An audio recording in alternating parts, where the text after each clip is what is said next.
Hi, you are listening to the Conflict and Development in Africa podcast. This podcast is for policymakers, governments, researchers, students, businesses, and anyone that is interested in conflict and development issues in Africa. On this podcast, we hear from experts from across Africa and the world.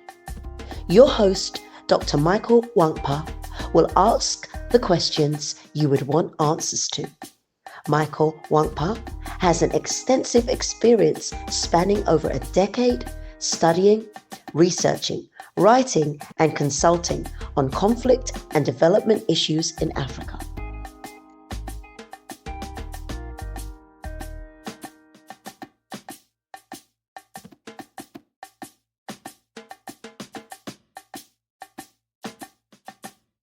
Hello and welcome to another episode of the Conflict and Development in Africa podcast. I'm your host, Dr. Michael Nwankpa.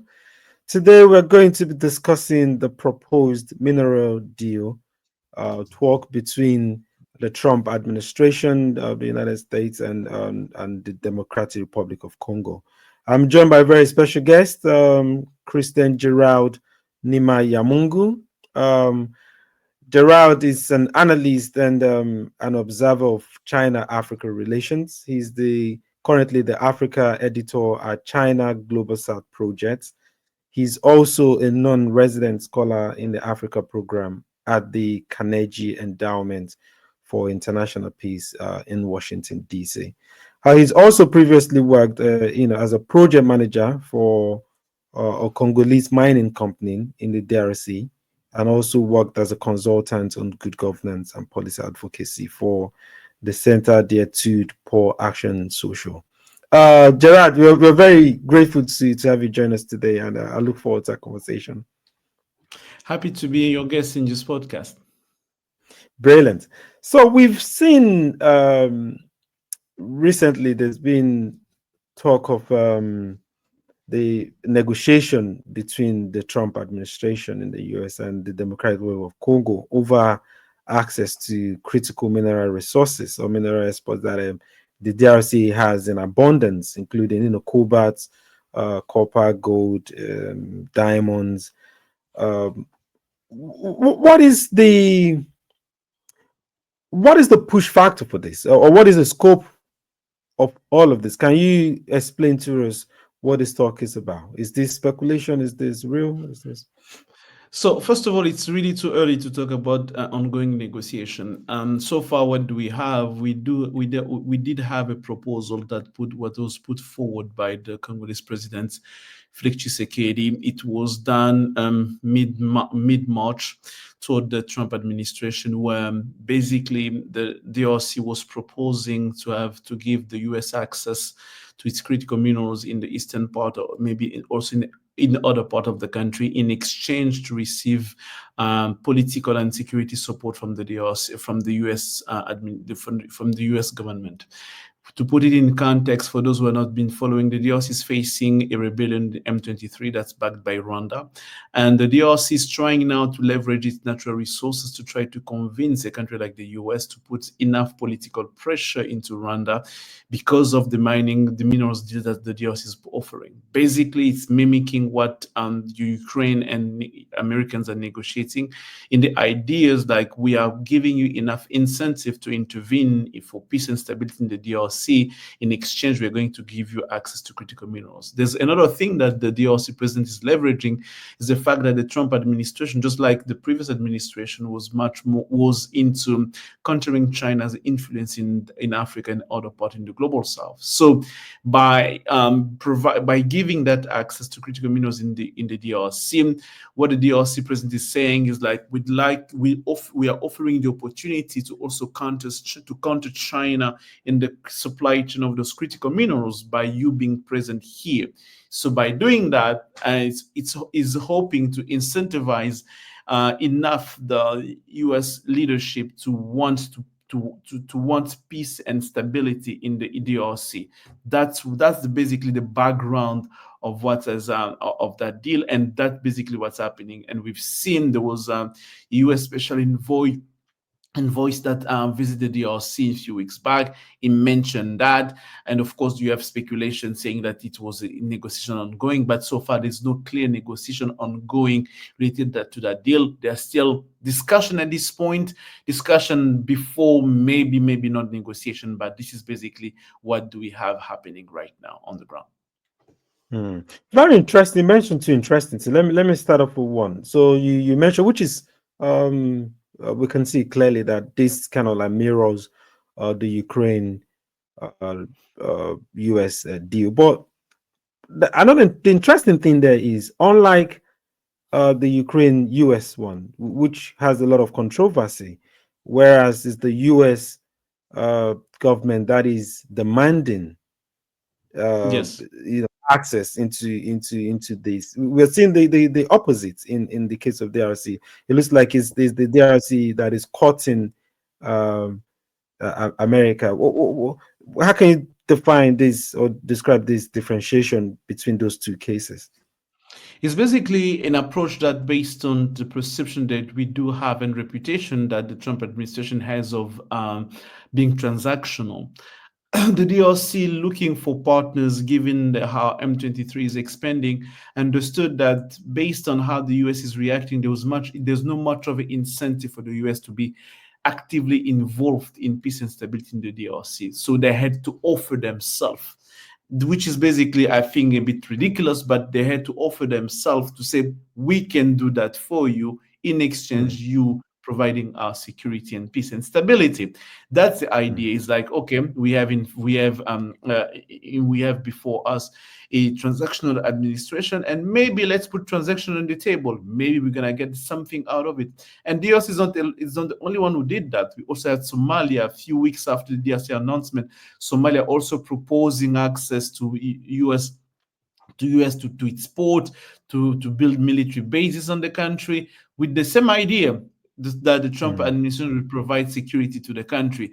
And this is basically an idea based on the fact that they are not asking you, they are proposing to you. An approach that's kind of counterproductive, given that you may not have leverage, because we also know that there's the one asking that has the one who's asking, the one has less leverage. Now they're not even asking, you're offering yourself. By doing that, you're also losing your own leverage by hoping to negotiate anything substantial that really go beyond the simple interest of the regime, but the interest of the country. But right now, we have a regime that's much more focused into what can we do to guarantee our own safety, our own survival, more than what can we do to guarantee the long-term peace and stability of the country.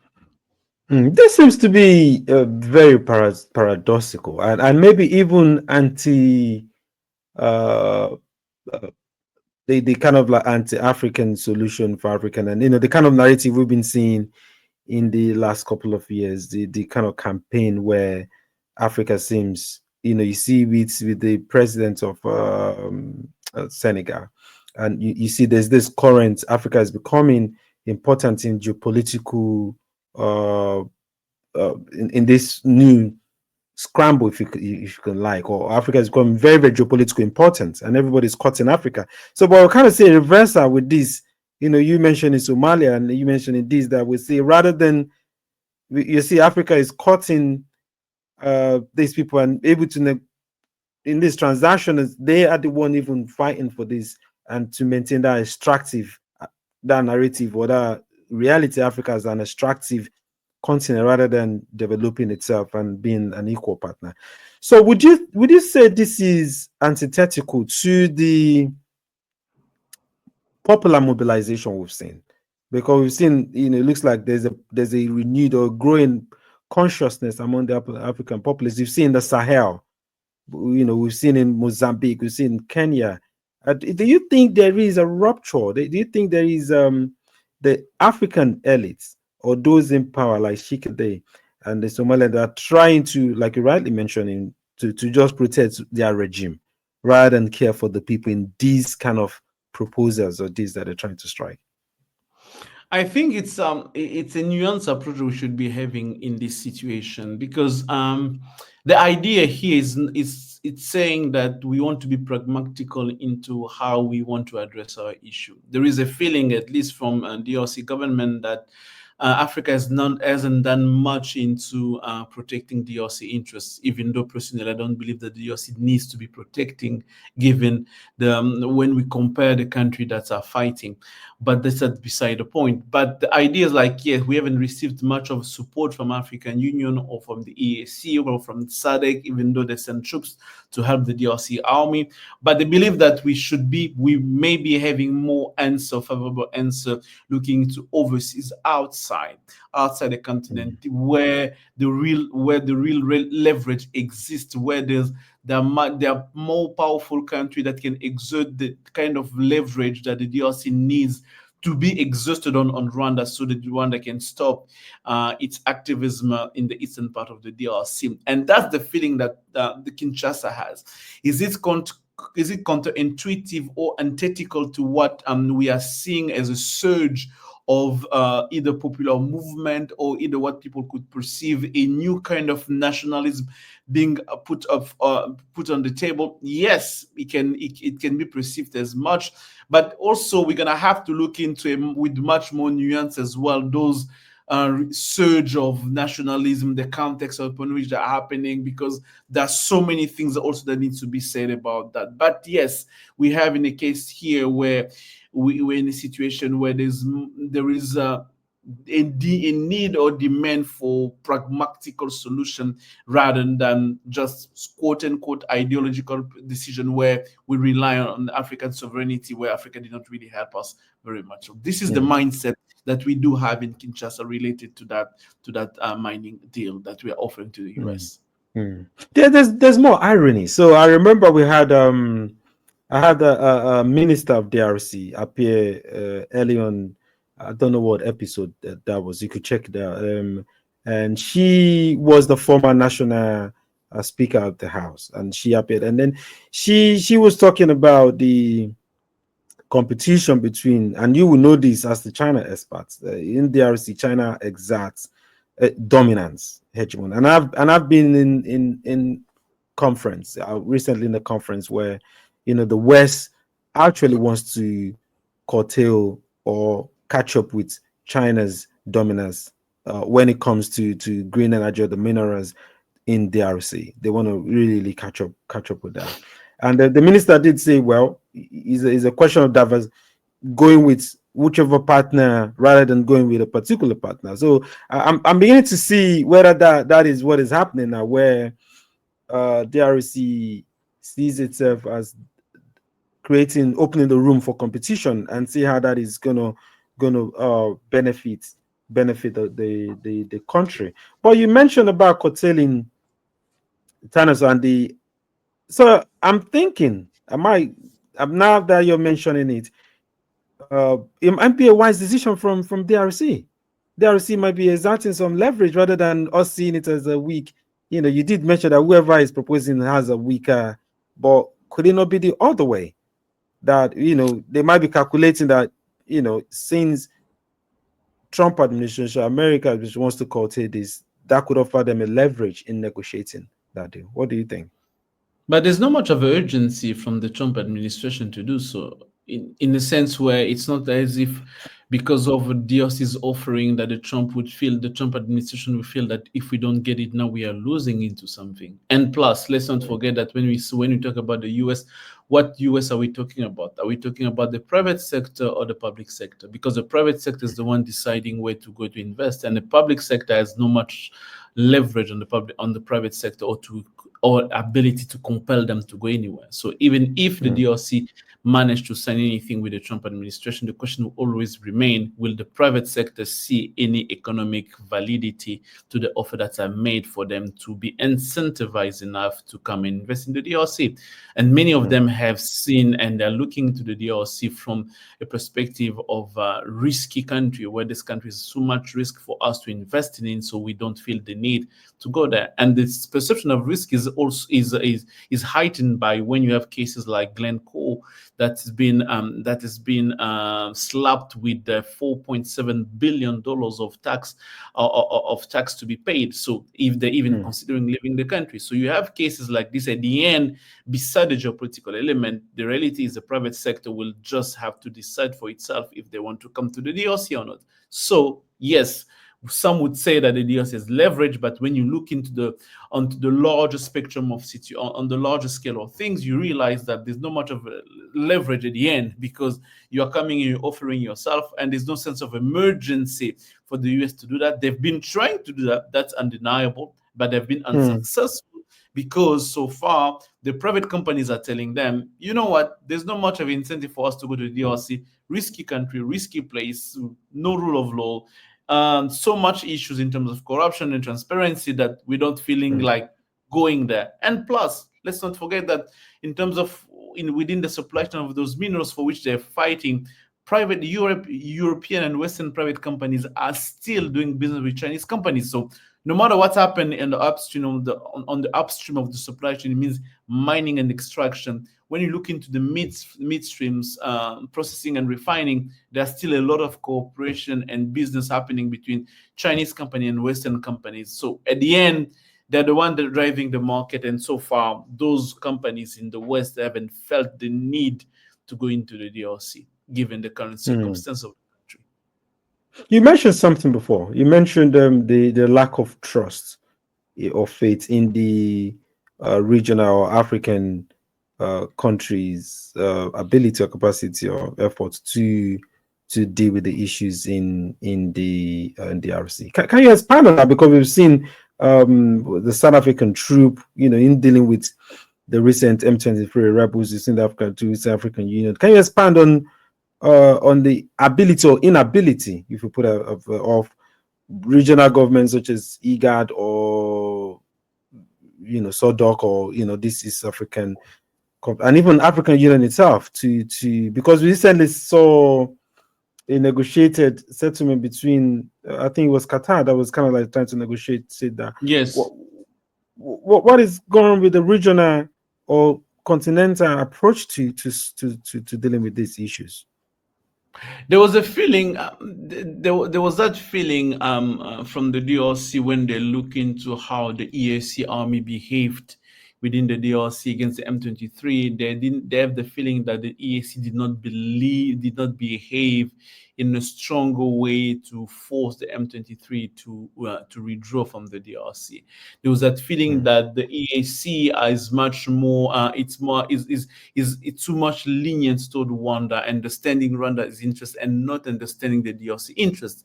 So that's why we see that shift happening between the EAC toward the SADC, where SADC had to send armies made of South Africans, Malawian, to fight with the DRC. So when the city of Goma and Bukavu fell, there was also that sense of like, at the end, maybe those African countries are not much as determined to help us, even though there's a lot of support coming from those countries.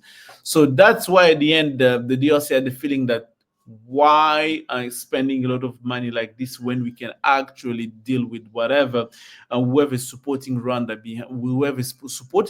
behind being Western countries, let's sign deals with them. And something that people need to understand is that the logic behind that offer is stemmed from the idea that the DRC instability is fueled by it's because of its natural resources. Rwanda is attacking DRC because of its natural resources.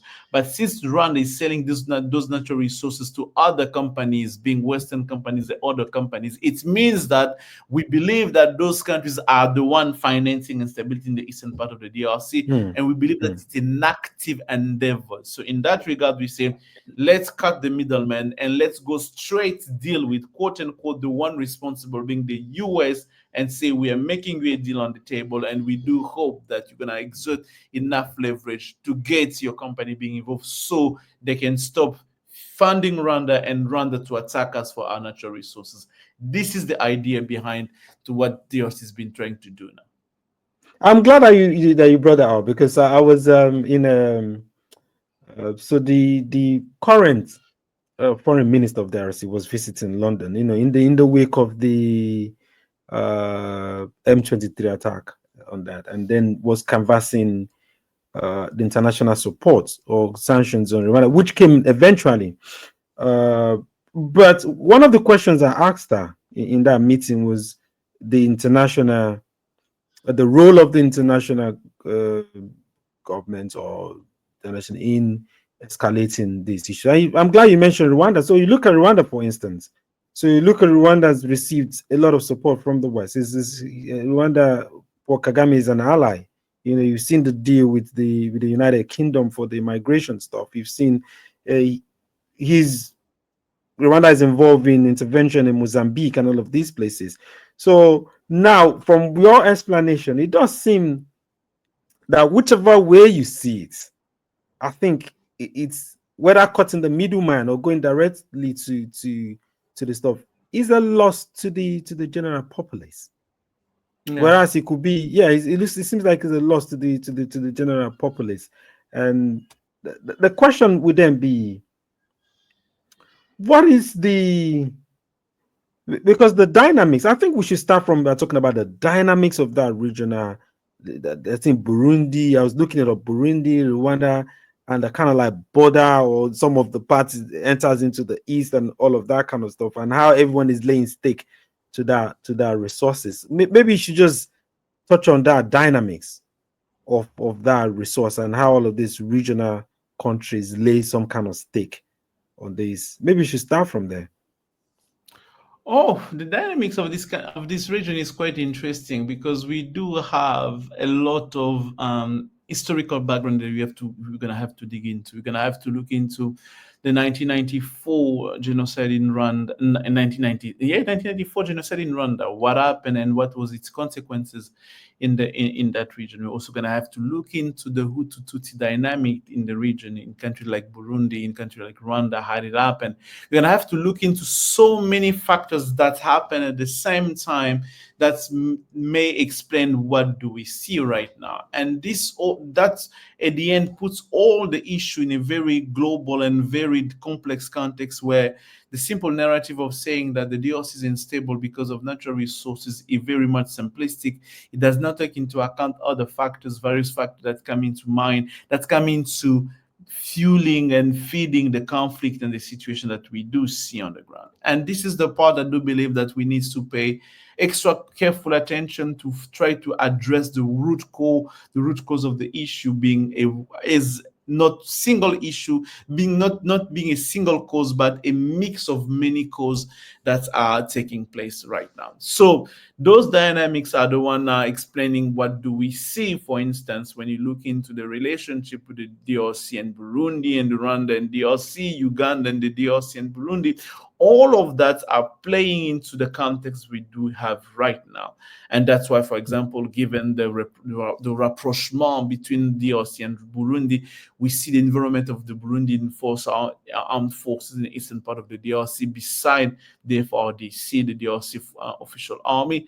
And we see Uganda playing a very mysterious and complex role in the east northern part of the country, eastern part of the country, where their troops are present, but also they're expanding beyond the mandate that was agreed upon with the DRC government. So we see a lot of very various dynamics taking place that are just making things a bit complex to follow, and at the end to be able to understand where peace and how peace can come from within the current circumstances. But the basic of it would be for peace to come, for the DRC to be respected in its borders and its sovereignty being upheld. And this is, I think, the basic prerequisite for this conversation to take place.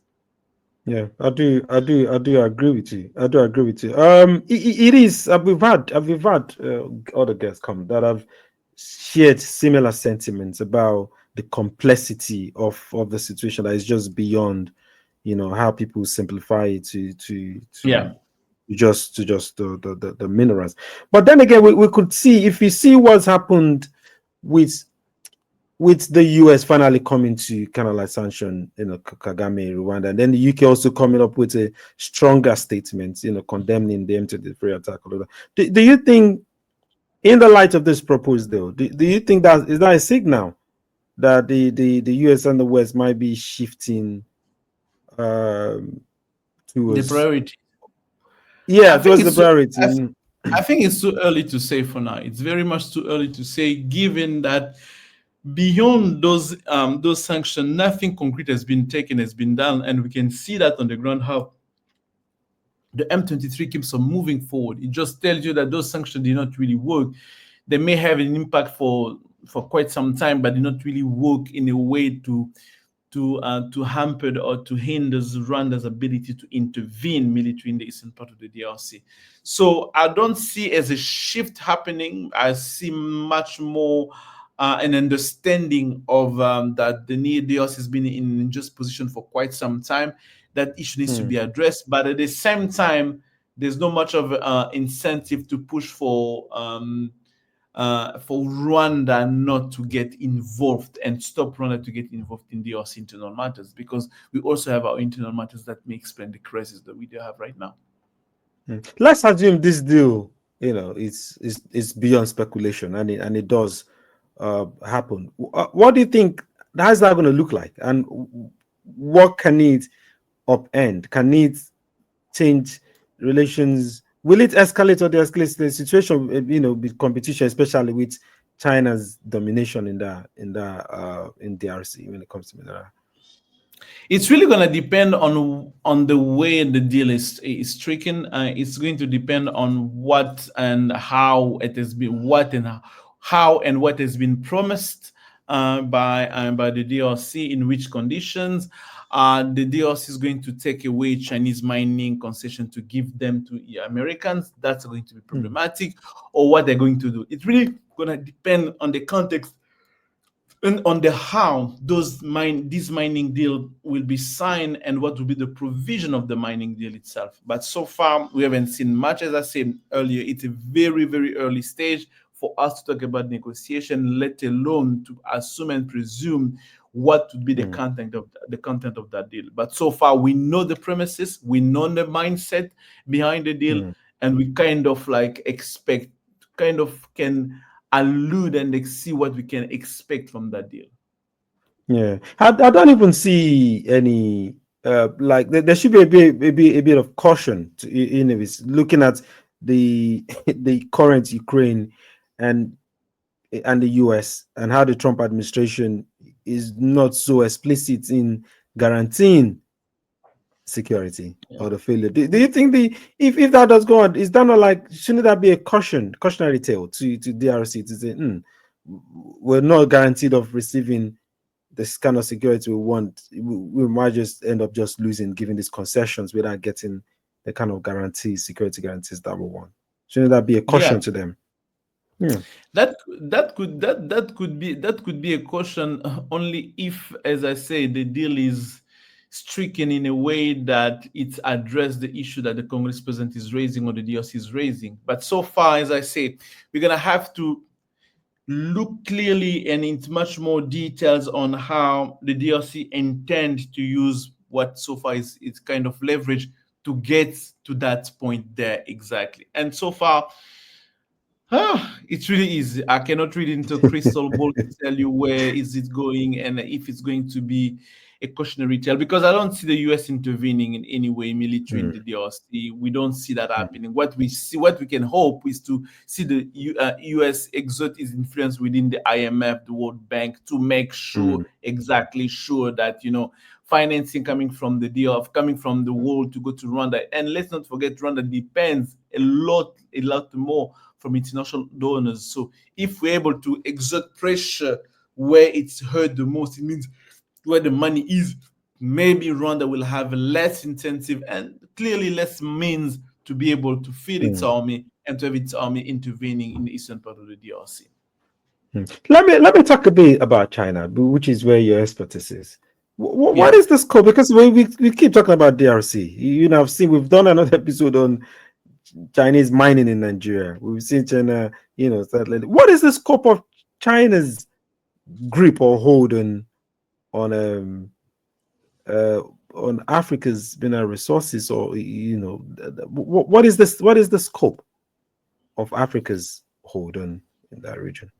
The scope of Africa hold on to the critical minerals in Africa, or the whole the No, scope no, of no, no. China? China, yeah, China. No, China is quite present in many producing countries in Africa. Those who are producing natural critical minerals. The most notable one being the DRC, and then you have Zambia or Zimbabwe with lithium. You have Guinea with bauxite, and in the middle you have like countries like Ghana with bauxite. You have Nigeria with lithium, where they buy lithium from and different dealers. You have presence in Zambia, of course, with copper. You have a certain presence in Mozambique as well. So it's really where China has been dominant, being present in those supply chain. But let's not forget that China's dominance is only, it's on the supply chain globally. It's more on the mid and downstream. It means that refining and processing that's happening for within those supply chain minerals. It's not really much more on the what you call it, on the upstream where there is extraction. The only place where China is really dominant when it comes to extraction would be the country like the DRC or country like Guinea as well. But remaining, it's much more like, to a certain country, this kind of a balance. Yes, in Zimbabwe, you can also talk about Zimbabwe because of the sanction and the embargo that alienated all Western partners and created space for China to be present. You also have that case in Zimbabwe as well. But China is overly, I'd say, present, but largely dominant. I'd take it with nuances depending on the country that you are covering and looking into. Okay, let's start rounding off now. What is, a lot of people talk about the natural resource cost and all of these kind of like conversations that we're seeing. How do you see this moving forward in the light of the obvious China, America, geopolitical competition and all of that stuff? How do you see Africa and all these African countries? How do you see it moving forward? Are we going to be seeing some kind of like Cold War politics or Cold War kind of events? Dynamics. Dynamics, yeah. We maybe expect things like that, especially for those countries who are actively seeking a US support. But we've seen also most every African country repeating and saying that we do not want to pick side in this US-China geopolitical tension. We don't want to pick side. We want to be able to work with China and other partners if we want to. We don't want to do that.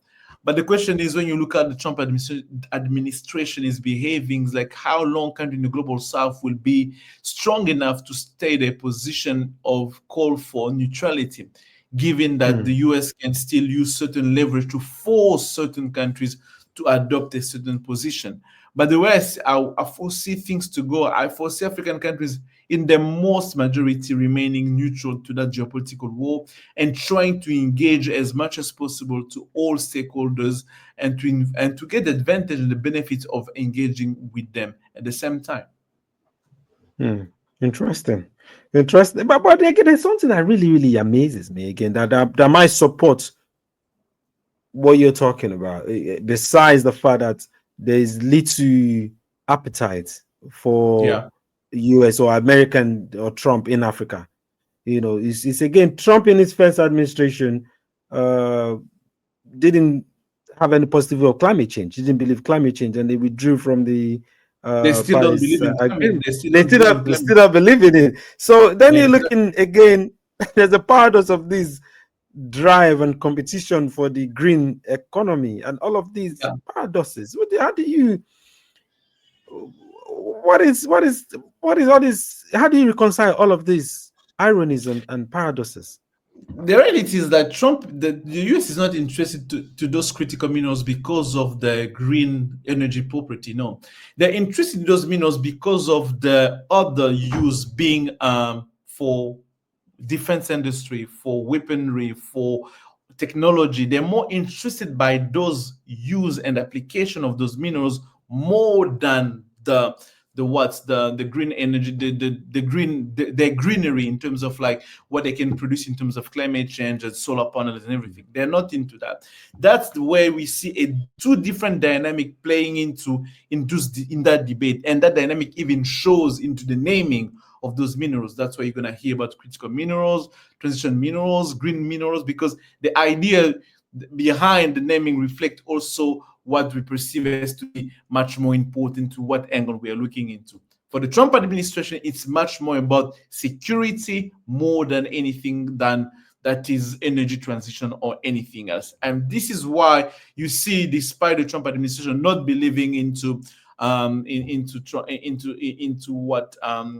climate change, or withdrawing from the Paris Agreement, or not putting money into green energy, or fueling or green lighting new LNG project and oil project in the US, they're still very much following critical minerals, not because it's producing green energy, but because it can be used in defense industry. And that's what they're doing it. And that's why they're trying to fight China's presence in the control of the supply chain, even though they believe they're really much late into that game, but that's what they're trying to do.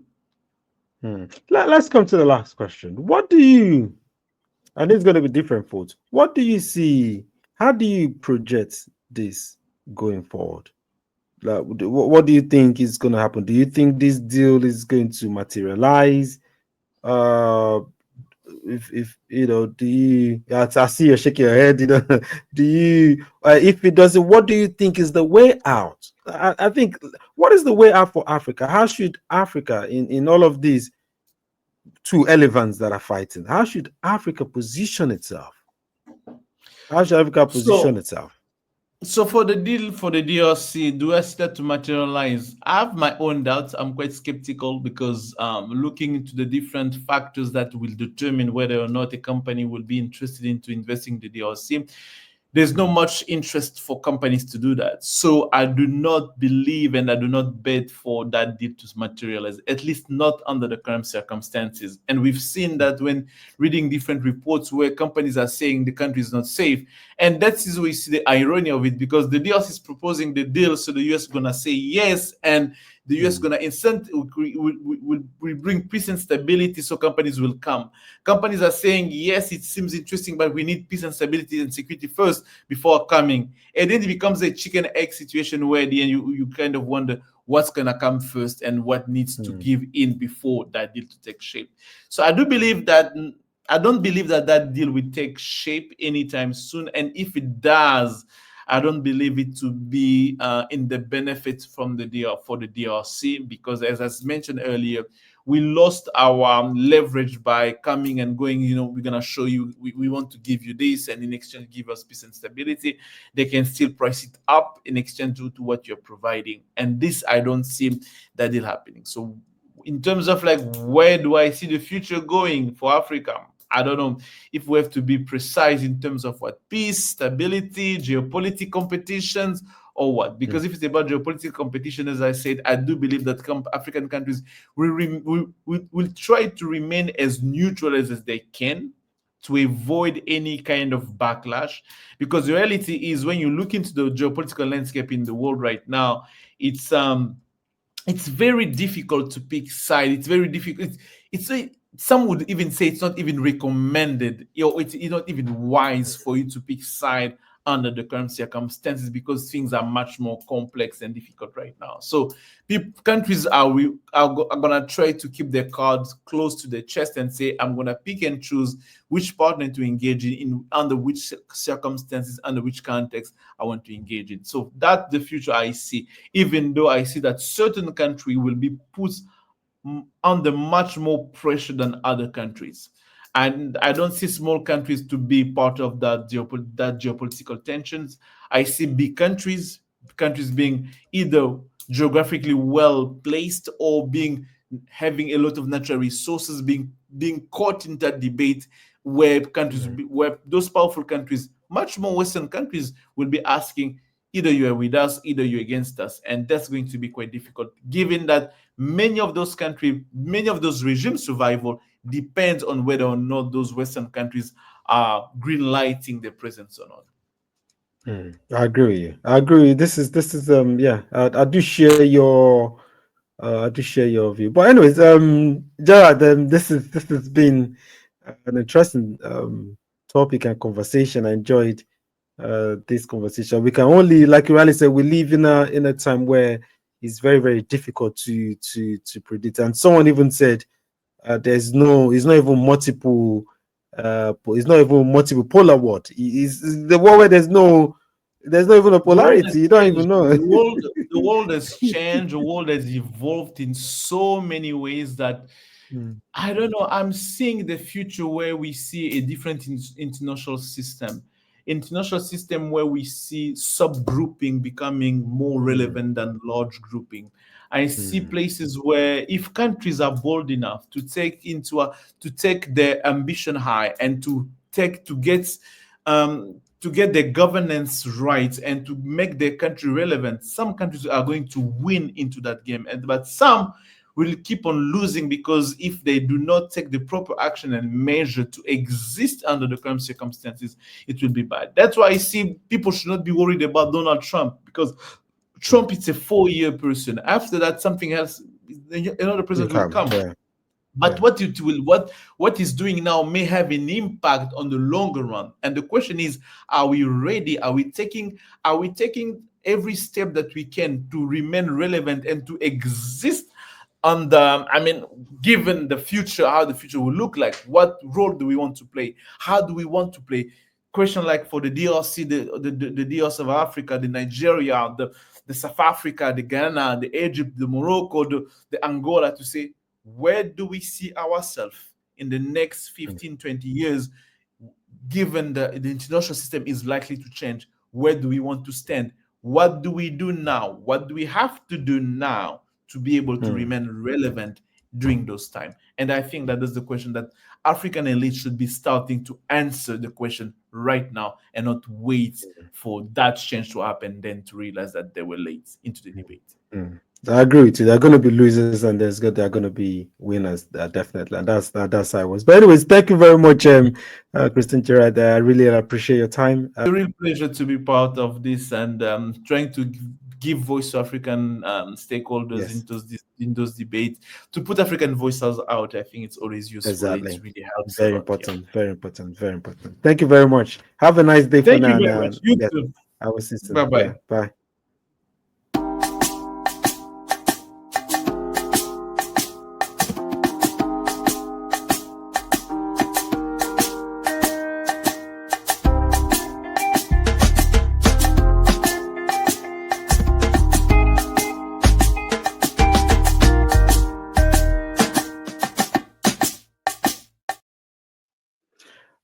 Thank you once more for joining me this week, and as usual, let's warmly thank our guest, Christian-Geraud, for his, I would say, very incisive and insightful commentary on the proposed mineral deal talk between the administration of Donald Trump in the United States and President Felix Tshisekedi in DRC. For now, stay blessed, and I'll see you next week.